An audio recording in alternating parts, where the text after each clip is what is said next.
Subscribe to our YouTube channel and press the bell icon to get the latest updates. Bharat में नगाखूल और नागों के रहस्य को सुलझाना अत्यंत ही कठिन है। पहले सर्प मानव होते थे या कि सर्प जातियों के नाम के आधार पर ही मानव की जातियों का निर्माण हुआ, कुछ भी हो, लेकिन तो ये तय है कि सभी नाग प्रजातियाँ भगवान शिव के भक्त थीं। उनका धर्म भी शैव धर्म ही था। वासुकी के उल्लेखनीय कार्य।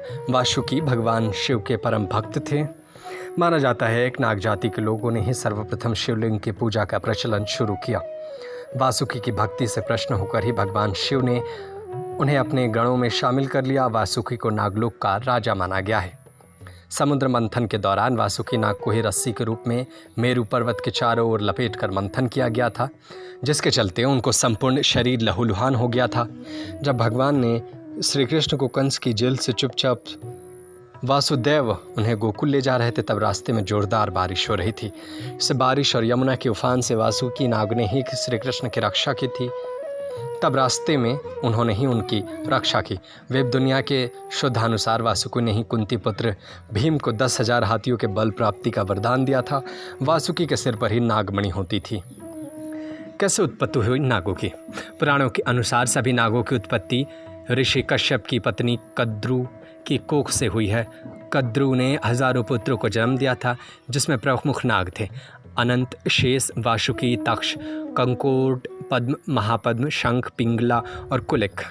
कद्रू दक्ष प्रजाति की कन्या थी।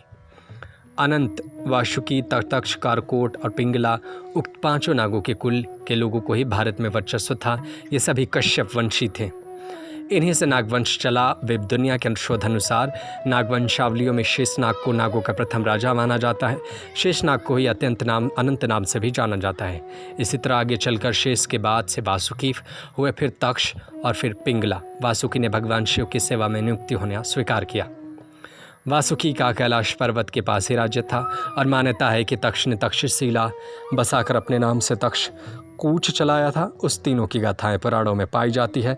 शेषनाग को भगवान विष्णु की सेवा का अवसर मिला। एक सिद्धानुसार ये मूलतः कश्मीर के थे। कश्मीर का अनंत नाग इलाका इनका गढ़ माना जाता था।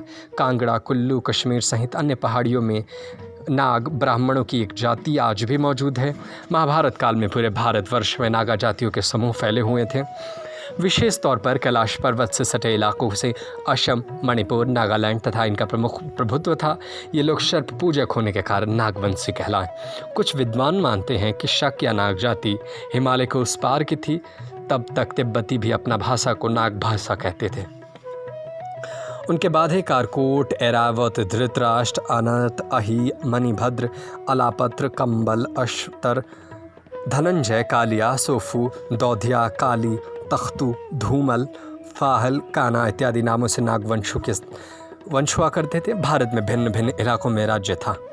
अर्थविद में कुछ नागों के नाम का उल्लेख मिलता है। ये नाग हैं श्वित्र, स्वद, प्रपिदाक, कल्याण, ग्रीव और विरिच। राजी नागों से चीत कोबरा, काला, फणियर, घास के रंग का, पीला, अस्थि रंग रहित, दासी, दुहित, अस्थि, तगात, अमोकू और तवस्तु आदि।